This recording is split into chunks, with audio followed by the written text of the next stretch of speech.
scorching heat. So it comes and completely wipes out the flower and the grass. The beauty perishes. So also will the rich man fade away in the midst of his pursuits. The rich man thinks, that everything is going to be fine. He's living in big houses, driving fast cars, or the best cars. You have high walls, burglar alarms, security guards. And you feel that everything is secure. In a moment, everything will vanish. Alexander the Great, he went to, his final frontier was actually India. So he went to India or northwest India, and historians say that the only people who Alexander could not conquer are the holy men in India. So the story goes that Alexander's generals were going through the forests in India, and they saw one holy man, almost half naked, lying on the leaves as a bed in the forest, and he seems to be happy. So they were surprised, and they went to Alexander and they said, "We met a man in the forest." And of course, Alexander had heard many things about the Indian yogi and the Indian wisdom, so he was curious. So he said, "Okay, you go and bring him. Tell this man." We even know his name, Dandamis. The name of that holy man.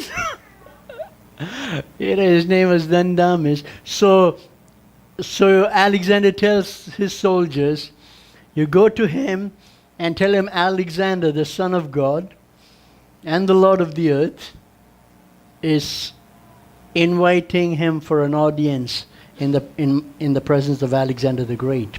If he comes, he will be rewarded richly. If he doesn't come, he will be killed."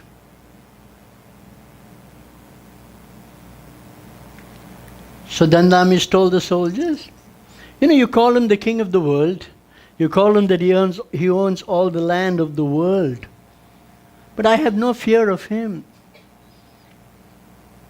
I don't have any property, so there's nothing he can take from me. Even though I have nothing, I have everything. Everything that Mother Earth, everything that I need, Mother Earth, provides me. He can frighten somebody who's craving, who is greedy for gold and silver, but not me. And then he said, you call him the king of the earth, but does he have a protection against death? Can he prevent death? Can he prevent when the king of death comes for him? Can he prevent it? Or can he postpone it? And then Dandamis said, even though he may be the king of the earth, even though he owns all the land, in the end when he dies, all he needs is 6 feet of land for his burial. That's the only land. Alexander's tutor was Aristotle, the Greek philosopher. And so I think he must have learned some things from Aristotle. So every time Alexander the Great has a party, he keeps a skull on the table where he is partying. That in the midst of partying, he would be reminded of death. He would be reminded that death would come for any person at any time, and nobody can stop or prevent it from happening. Alexander the Great died when he was 33 years old. And The instruction that he gave his generals is that when his funeral procession is carried, or when he is placed in the coffin, his hands should be outside the coffin, so that the world will know that the man who conquered the world is leaving the world empty-handed.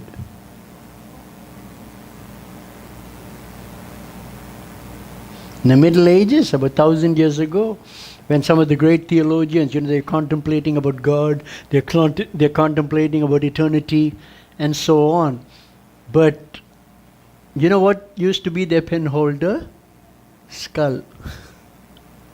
I know you guys are saying how morbid, but the skull used to be the pen holder. So that in the midst of all their theological, philosophical discussions about God and eternity, they would still be reminded, that death can come, that nobody can stop death. Everybody dies. And sometimes, the rich people, tend to forget it because they seem to have, everything. There's a story which I've said here, some time ago. This is a Muslim parable. A Muslim parable in which a master in Baghdad sends his servant to the palenque, to the market, to buy some things. And when the servant went to the market, the servant saw death in the form of a person staring at him, looking at him. And so he was scared. So he was afraid. So without buying anything, he goes to his master, and he says, "Master, in the market I saw death looking at me, staring at me. Can you give me a horse so that I can gallop as fast as possible away from Baghdad? Give me a horse so that I could go to Samara." Samara is about 200 miles away from Baghdad. Not Samaria, Samara. So the master gives him the horse. And so this man, the servant gallops as fast as possible. And then the master goes to the market, searches for death, and tells death, "Why did you frighten my servant?"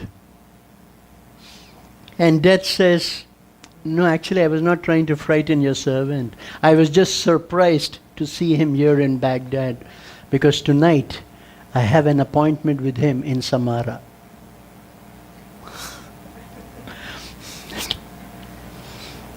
It's a great parable of it. Nobody can escape death. Mark Twain said that there are only two certainties in life: taxes and death. But in places like Philippines and India, you can avoid taxes. So there's only one certainty: death. George Bernard Shaw said, that the statistics of death is impressive. It's 100%.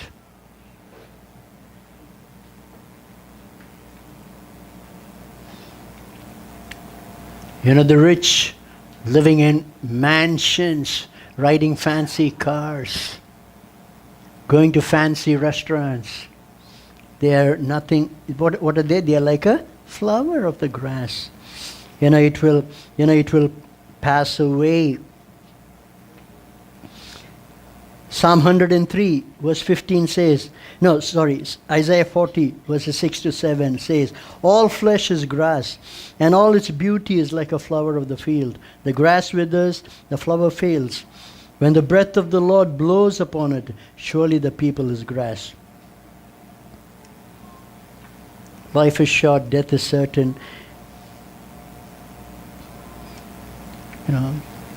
And to trust in wealth and riches is in one sense really foolishness. Saint Augustine, who lived 1,600 years ago, he said that money and wealth is inferior to who we are as a human being. A human being has a soul. Wealth doesn't. Money doesn't. A human being can have eternal life. Wealth, does not have eternal life. So what human beings do is, God is our creator. God created us, and therefore we need to trust God, we need to worship God. But what human beings do is, they start worshipping their creator, because money and wealth is a human creation. So instead of worshipping He who is above us, He who is our creator, we worship something that is inferior to us. We worship money. We worship wealth. And so it ends by saying in verse 12, those who love God, those who serve God, those who follow God, they would have a crown of life.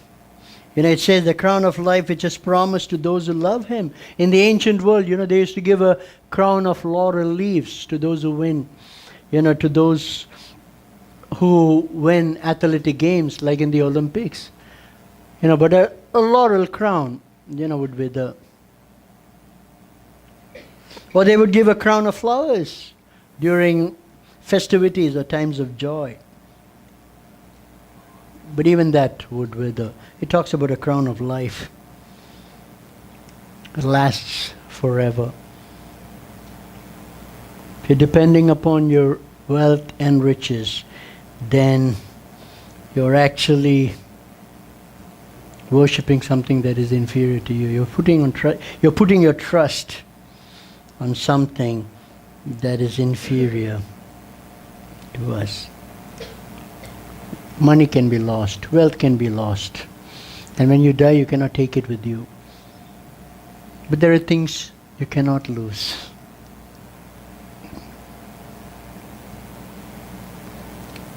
Things that has to do with real life. Things in which God is there. The Bible actually says, we have eternal life. Those who believe in Jesus Christ and those who trust in Jesus Christ, they have eternal life. Now, eternal life doesn't mean living, it doesn't just mean living forever.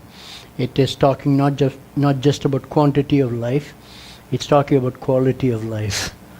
It's a life of God. There's nothing great about, living forever. If, so one of the major theological questions is eternal life timelessness or is it endlessness? I'll not give you the answer now, But the point is, when you talk about eternal life, it talks about a quality of life. It's talking about God's life in us. Even 70 years on earth can be filled with sorrow. Who wants to live forever like that?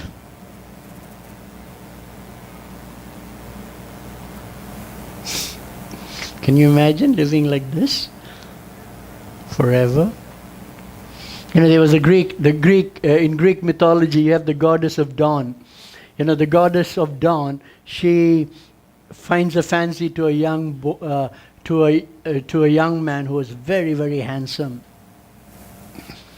So she wanted to marry, this guy, the goddess. But the problem was, he's mortal. So the goddess asked him, you can ask any gift you want from me. Sounds good. And so he says, I want to live forever.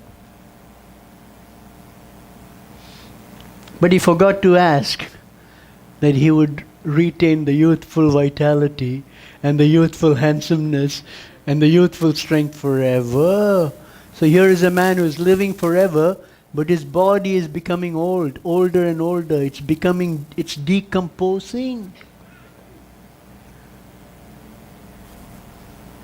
It's more like a horror.